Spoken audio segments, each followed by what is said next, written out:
I took my first oath to support and protect the Constitution when I was 21 and sworn in as a police officer. I believed then and I believe now an oath is not something you keep only so long as you are employed. It's a lifetime commitment. 7 key admirals and generals were fired by Hexit so he could commit crimes. One general retired abruptly because he didn't want to murder people in the Caribbean. Each one left military service because they did not want to violate their oath to uphold the Constitution. They did not want to participate in crime. I'm sure it's a point of pride for them. It's their way to preserve their dignity. Sadly, the pride they want to feel is a false pride.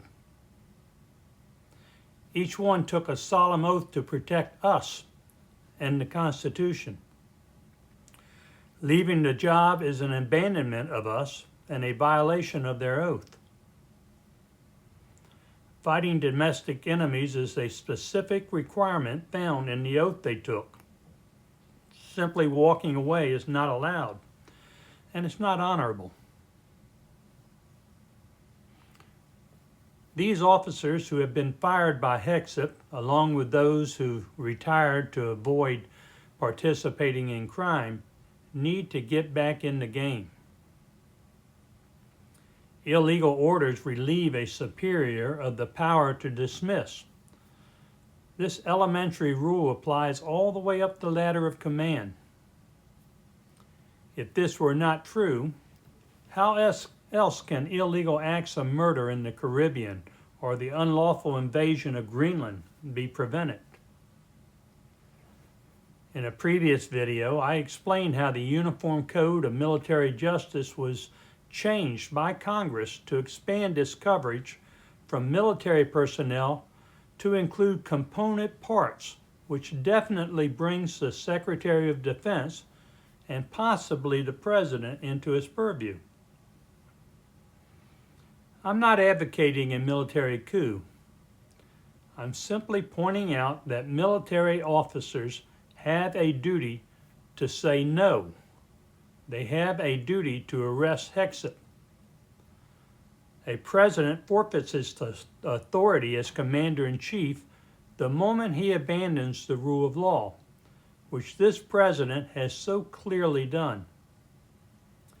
If this were not true, how can he be stopped from using the military to commit piracy and steal oil from Venezuela for his own personal enrichment? How can he be stopped from sending armed soldiers onto the streets of our cities? How can he be stopped from giving the nuclear codes to Donald Trump Jr.?